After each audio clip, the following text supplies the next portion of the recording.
Belinda, a business and mindset coach, and today I am going to talk about the top 3 mistakes that I see new service-based entrepreneurs make. The reason why I wanted to share this post is because I know, and for myself, I struggled for a very long time to figure out what I was doing wrong with my business. I felt that I had the passion, the talent, but I felt like I lacked a lot of stuff and I couldn't really figure out what I was doing wrong until now. So if you've been feeling this way as well, please stay tuned. Now, the first mistake is that you're focused on your own needs versus the need of the client. I feel like once they actually start their business, they kind of lose focus on their actual purpose, right? And I get it. Once you start a business, it kind of unleashes a lot of your insecurities, and then it shifts your focus to, from who can I serve, to am I enough to provide this service? And as you begin to worry about your own abilities and have that be your focus, when you actually start creating content with that as your mindset, it'll start to dilute your content, it'll start to confuse your ideal client, and sometimes your content can be very fake. You always want to ask yourself, what does my ideal client need to see from me? What will you need to provide to your client to get them from point A to point B? So point A being the problem that your client is facing currently that's getting them stuck to get to point B, which is the solution and the solution that you solve. So one of the best tips that I can think of when it comes to creating content is start thinking of that middle stuck point that your client is in. So what are some of the limiting beliefs that are getting them stuck? What are some of the misconceptions that they have? What are some of the challenges that they are facing? What are some of the common mistakes that they make? As this point is one that I'm sharing now, the type of content piece that I'm creating. And when you shift your focus to that, to having it be how can you best serve your client, you'll worry less about your own abilities and your own capabilities and more about how you can best serve them. And let me tell you, when you come from that mindset or that focus, your people will love you for it.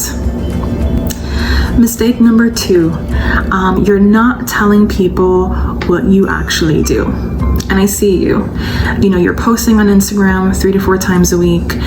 You're showing up on stories on the daily, but you're not getting the client inquiries. You're not getting the prospects asking to work with you or how much it will cost to work with you. Why? Because there's no clear call to action. There's no clear CTA.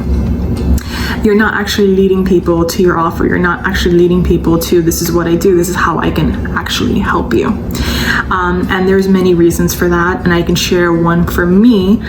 This is why this is one of my favorites to share.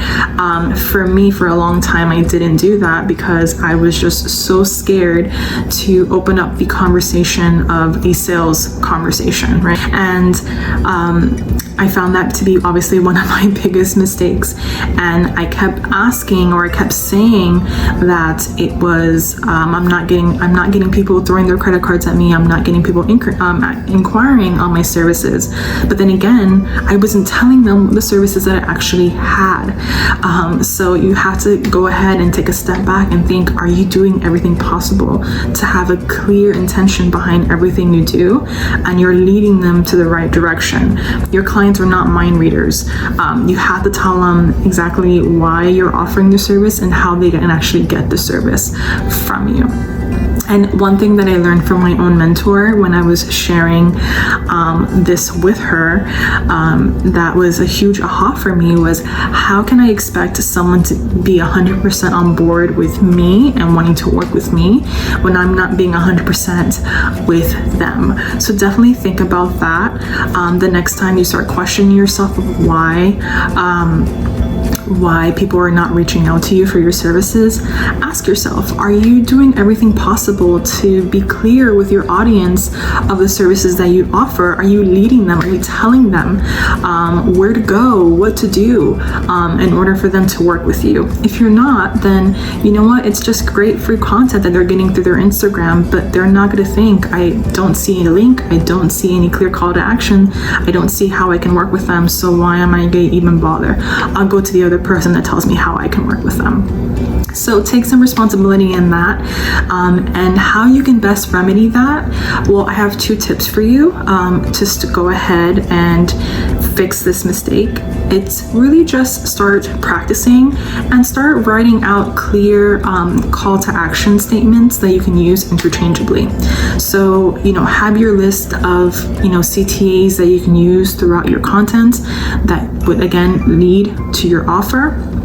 And then secondly, start practicing. I know that it could be a little uncomfortable to share the services that you offer, but it only gets better from, the first time you actually do it, because you'll get used to it and it'll be a lot more comfortable for you after you do it several times. And remember, obstacles are designed to make you stronger, so only the weak avoid them. So, these are just obstacles that you will overcome, and you will get better at. And the third mistake is you're not doing the one thing. So I have a story to share with you. I was on a coaching call with a client, and she was sharing with me all of her wants. She wanted to be a holistic coach. She wanted a group coaching program. She wanted to revamp her website, which is what she was currently doing at the moment. And she was having trouble staying accountable and staying consistent on Instagram.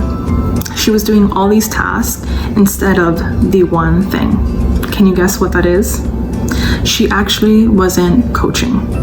She was keeping herself busy with all these non-revenue generating tasks, making her feel like she was busy and that she was moving forward, but really she wasn't doing the one thing that was allowing her to practice her skills, to make her a strongest service provider, enabling her to speak from experience versus concepts. It wasn't, by her not coaching, she wasn't getting the feedback to actually improve on her program or her services.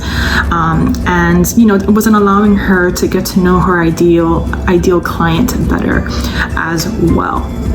So I want you to think about that. And this was a mistake for me as well. I was so busy creating all the content for Instagram, all my blog post content, but at the end of the day, I wasn't actually doing the coaching as well. So this is one of the biggest mistakes that people are actually making. They're not actually doing the thing that they want to do. They're going all around it. Let's say this is the actual thing. They're going all around it, right? And doing all the little things and making themselves busy. Making them think that they're doing all the things, but they're not actually doing the thing to move the needle forward. So what is that one thing for you? And once you figure out what that one thing is, which shouldn't be hard, start doing it now. Let this be your focus. Be better for them. Be better for your ideal client. When you focus on your client's world, their satisfaction, and how you can make a difference for them, this is where you shine. Not all the other fluff stuff that make you feel that you're actually doing stuff for your business. Focus on your client satisfaction, focus on their world, and focus on their problems and how you can best serve them. That is where you actually shine, and that's where you'll get people reaching out to you to be part of your world and be part of these services that you actually offer. So this wraps up this post, the top 3 mistakes that new service-based entrepreneurs are making. I'm curious to know, did you spot a mistake that you are making? If so, comment below and let me know. And let's keep this conversation going, guys. If you found a mistake here, or you feel like you're actually not moving forward with your service-based business, go ahead and jump on a 30-minute free call with me so we can talk about strategies, we can talk about ideas, and talk about ways to move you forward in your business. I love love to help you, and it's a free 30-minute call with me on any topic that you would like. So you can go ahead and find that link to work with me in the description of this video. Hope you guys found this helpful. Make sure to like and comment below because it lets me know to make more content like this for you guys. I'll talk to you guys later at the next video. Bye.